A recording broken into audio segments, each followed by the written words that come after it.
So people reach out to me all the time and they ask me like, do I really need a business coach, or who do you recommend working with? Who have you worked with? And I think my answer really surprises people. I'm going to share my thoughts today and some tips on when you should and shouldn't have a business coach, what to look for.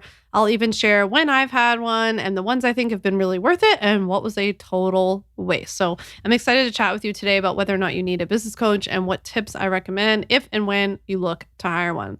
Before we get into the episode today, let's get to the review of the week from Kelsey Ann 13.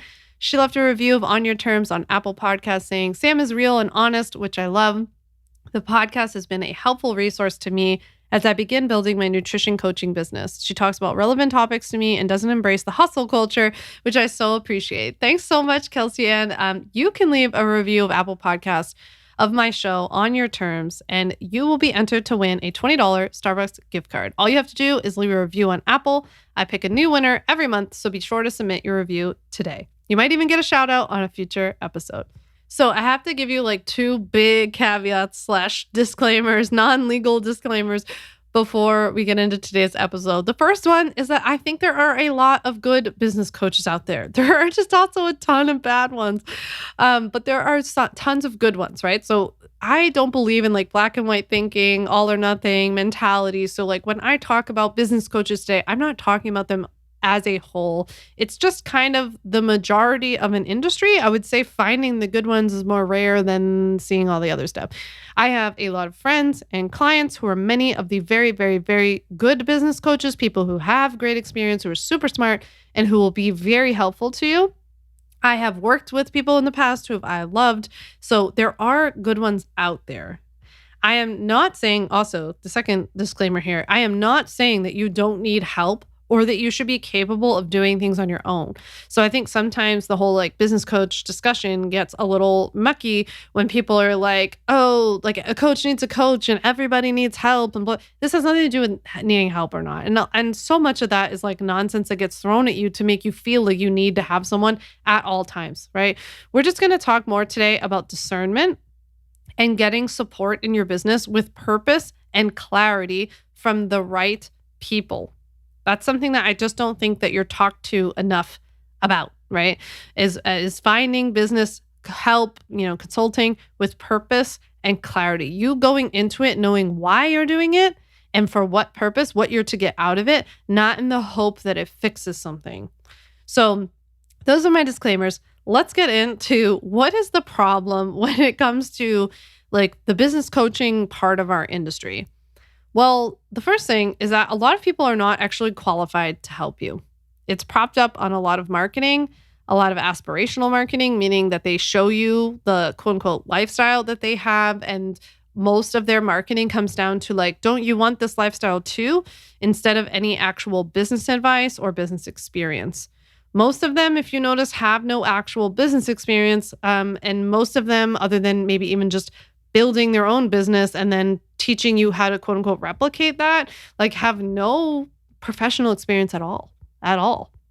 And so it is a little concerning to me that I see people like some of the biggest business coaches I see, I'm like, they don't actually give business tips. It's like motivational speaking or lifestyle content. It's not business. Like no one's like talking to you about business. And, obviously I do the legal stuff. And so I understand that I'm like, going to come at it from that angle.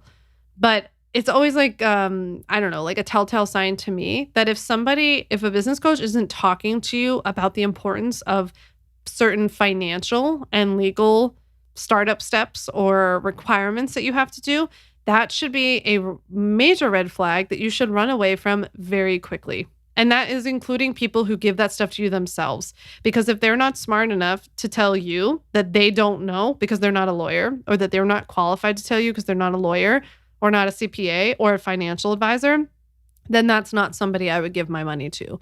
The smartest people in the room don't always know everything, but they know who to send you to.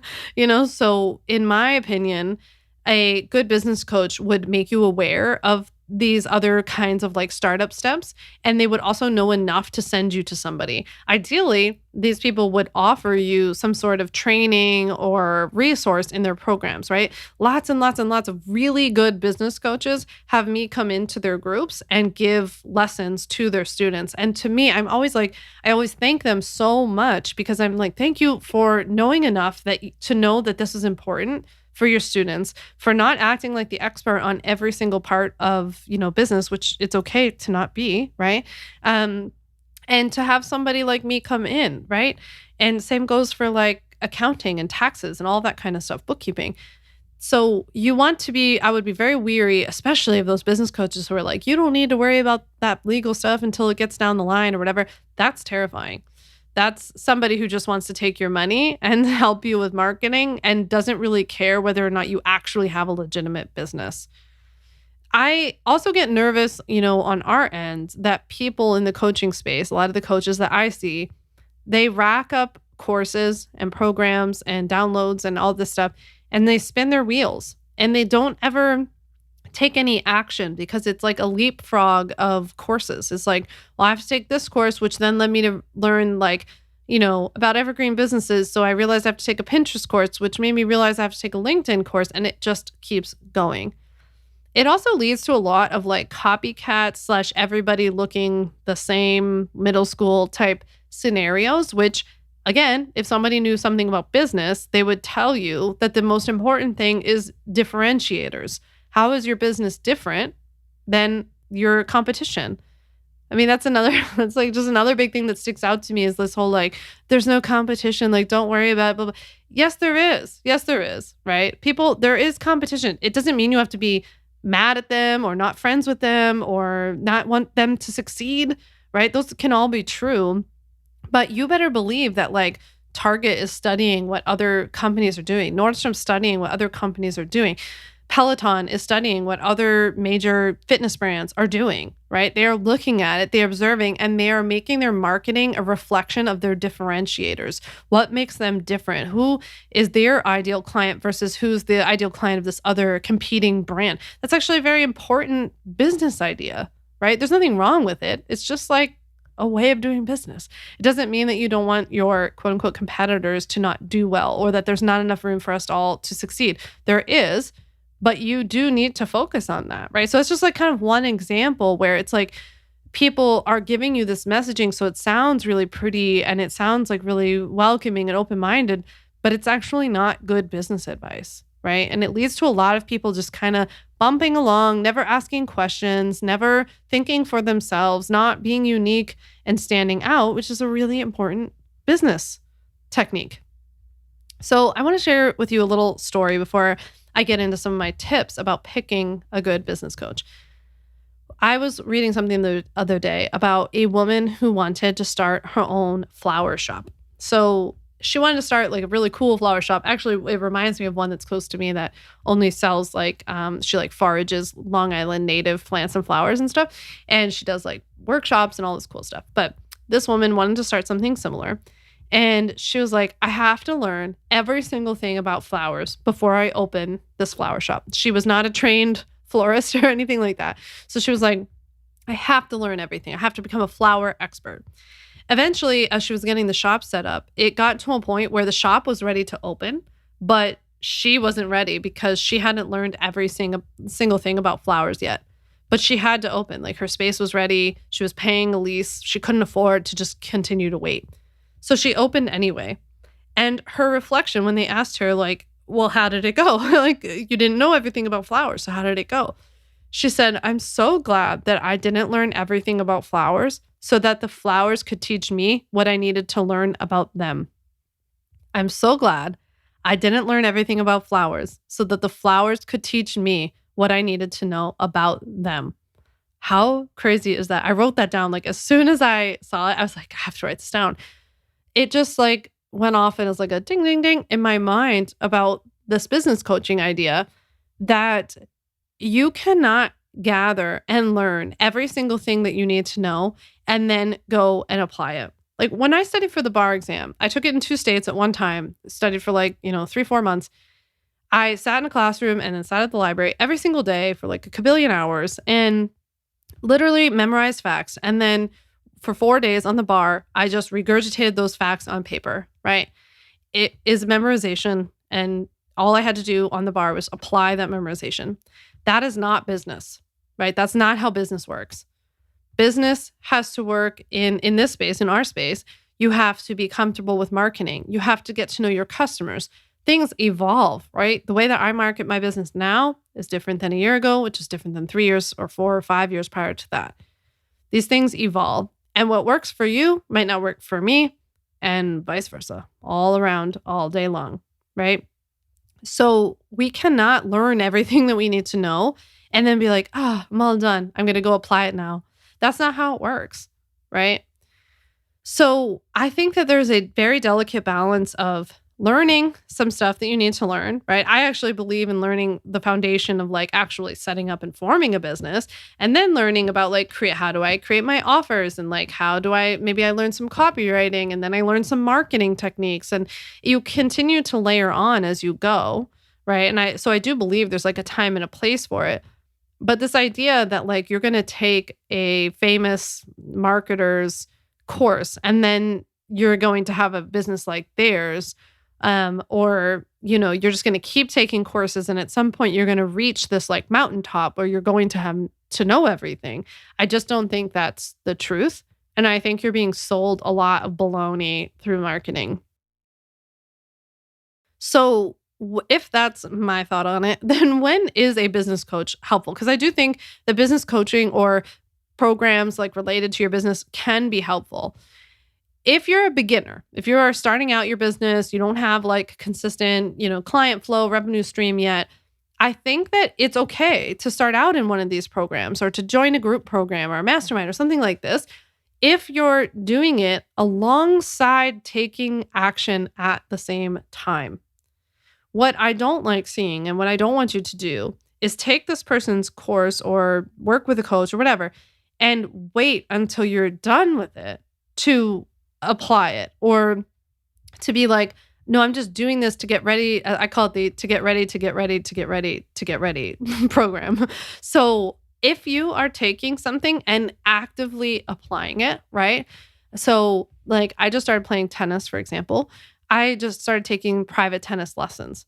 If I took just my tennis lessons with Paul, my coach, and then never played outside of playing with him, I'm not really going to get any better, because first of all, he's just hitting the ball at me like he's like hitting it exactly to where I'm standing. And it's not real life. I'm moving around on the court. I'm running all around. There's wind, there's sun. So when I play with other people, they don't have good aim. They're just like hitting it random. Like half the people I play with are just trying to get it back over. The ball's moving. Sometimes it comes off weird off their racket. I have to learn to start to navigate those things. I also have to learn to start to communicate with the other women on the court, to deal with it as a team, right? Not just standing there getting balls lobbed at me and me just like smacking them back over. So I find that to be like very similar to what you need to do when you are working with a coach. You need to be out there practicing just as much as you are working with the pro, if not more.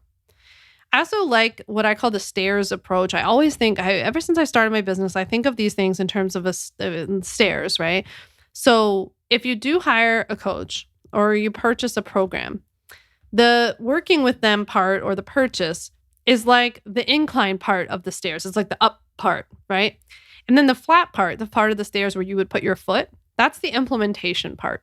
So you would like gather something, purchase something, start working with somebody, and then implement before you would take the next step of gathering something more, right? So ideally what I'd like you to do is like buy something, implement, experiment, and then adjust before buying something else. Because each experience that you have, each time you work with somebody, not only every experience that you have working with a coach, but every experience you have with your own clients, with your own writing emails to your own list, writing blog posts, starting to see what works, what feels natural. What parts of your business are you excited about? Do you start a podcast and at first no one's listening, but then you start getting engagement and you really like it and you find that it's actually leading to some leads and to some potential clients. It's creating conversation. Then we have to keep experimenting with that And then maybe you say like, okay, I want to go do a group program for podcasters to learn how to market my podcast better, not just work with a generic business coach, right? Each experience will bring more clarity. And I think that's the part that I want to lead you with, and the kind of the part that I use in my own experience to decide like, do I need a business coach? Do I want to buy a program? Do I want to do this? I think that business coaching is best when you have a purpose and when you are clear on exactly why you are hiring somebody to solve what problem, right? Just like you wouldn't go to a doctor and you wouldn't walk in and just be like, but like you don't feel well, or you feel like things aren't going well, but you like walk into the doctor and you're like, yeah, I'm just here. Like I like don't feel well. And then they say, well, what's the problem? I don't know. I just like want you to make me feel better. That's kind of what I feel like people do with business coaches.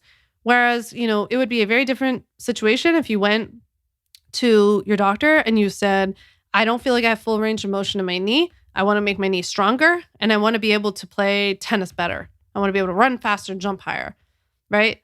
That's what I want you to do with a business coach. I want you to go to people who with purpose and clarity. I want you to know what holes you're trying to plug. And more than anything, I think what I have like really shifted towards, I don't work with anybody now. I barely ever work with anyone, and it's not because I don't think I need help or anything like that, but because I hire people for very specific things. So Natasha, for example, from Shine with Natasha, who I had on the podcast, I hire her to do certain Instagram strategy, right? So to be able to talk with someone, she's an Instagram expert. I talk with Katie Steckley about YouTube, right?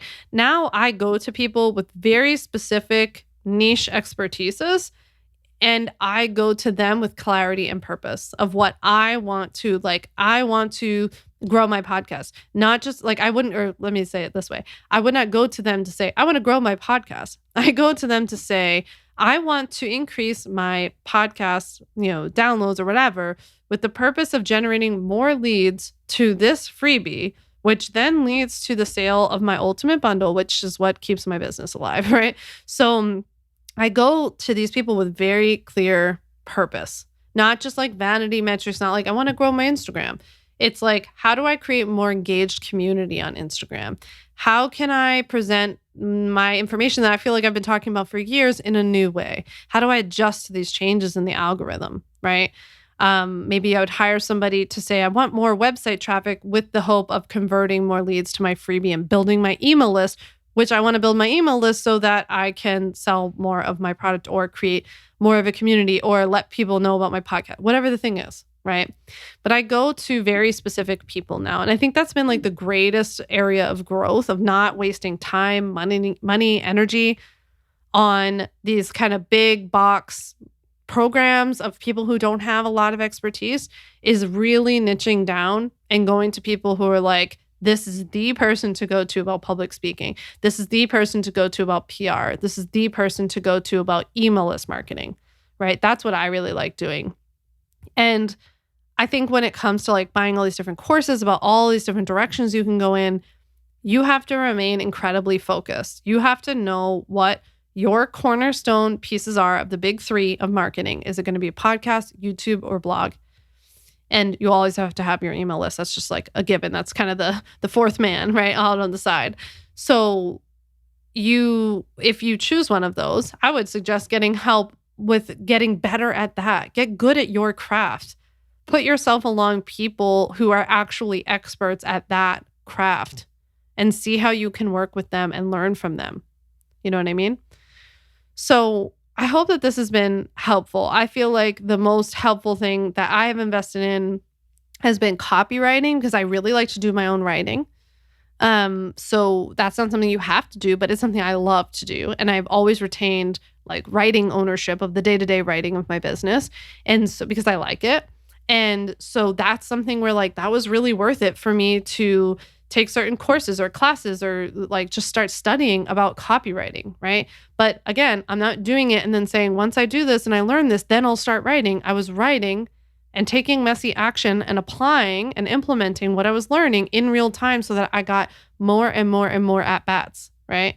I got all this experience to do it. And the more I write, then I learn. And then I get a response like, good or bad. And then I'm like, okay, I'm going to change that the next time. But I kept going. I was doing both. It's a both end thing, not a, I'll learn this and then one day I'll think about starting this part of my business. Nope, at the same time. So copywriting has been huge, helping with some of these platform-specific things like YouTube, podcasting, Instagram with Natasha, like that kind of stuff has been immensely helpful for me. And that's just what was specific to like what I needed as I grew. I've hired an HR expert as I wanted to expand my team and wanted to learn how to be a better leader. I've read books about leadership because of that, but that's really where I've looked. The other thing I would tell you is that I would look outside of our industry, because sometimes I think that we get a little siloed looking in our industry. And again, our industry is not always full of the biggest experts in these kinds of things. But I also think it gives you like a fresh perspective to get out of the coaching bubble and then apply to what you do. Like take what you can from what you learn outside of our industry and apply it to what you do in your business. So I try to replicate and act like a way bigger business than what I really am, because I want my business to be bigger than it is, right? And to grow in that direction. And so I think like, I don't want to look at my little industry around me because I want to be beyond that one day. And so I think it's been like super helpful to look outside of our little bubble. I would highly recommend reading the book Company of One by Paul Jarvis. Like it's about getting really clear on like running the business, not letting it get too bloated and staying really like focused, you know? And I think that it will give you a lot of clarity on what you want to focus on in your business. And then that will help you to get clear on what exactly you need support and help with, right? So business coaches aren't bad. Lots of them don't know what they're talking about. Lots of them don't actually have any business experience and can't like back up their own stuff. If you start noticing, like a lot of it's just about aspirational lifestyle, just telling you about how great their life is and how they'll help you to have the same life. That's not business advice, right? And it's your choice. If that makes you feel good to like work with somebody like that, that's cool. Like do that, right? For me, it's been helpful to work with people in kind of the peripheral space of like kind of quasi life coach. Going to therapy every week, I think has been the best investment in my business. Investing in some mindset programs, probably that stuff in copywriting has been the biggest return on investment for me personally. So I wish like somebody would have told me that, that there was not going to be this magical program that taught me a system of marketing that was going to work. No, it was just a heck of a lot of work, experimentation, trying, asking for feedback, and continuing to keep going, right? Even when things got really, really hard. I'd be so curious what you think about this, whether this episode made you mad, whether you like it, whether you, had a thought afterwards.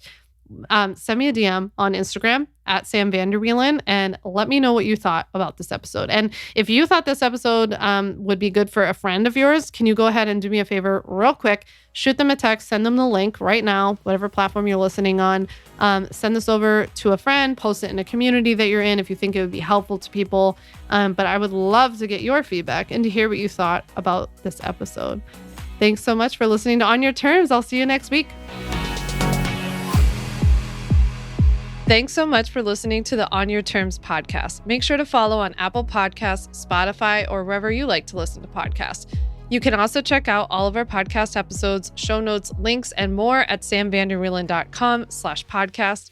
You can learn more about legally protecting your business and take my free legal workshop, 5 Steps to Legally Protect and Grow Your Online Business at samvanderwielen.com. And to stay connected and follow along, follow me on Instagram at Sam Vander Wielen and send me a DM to say hi.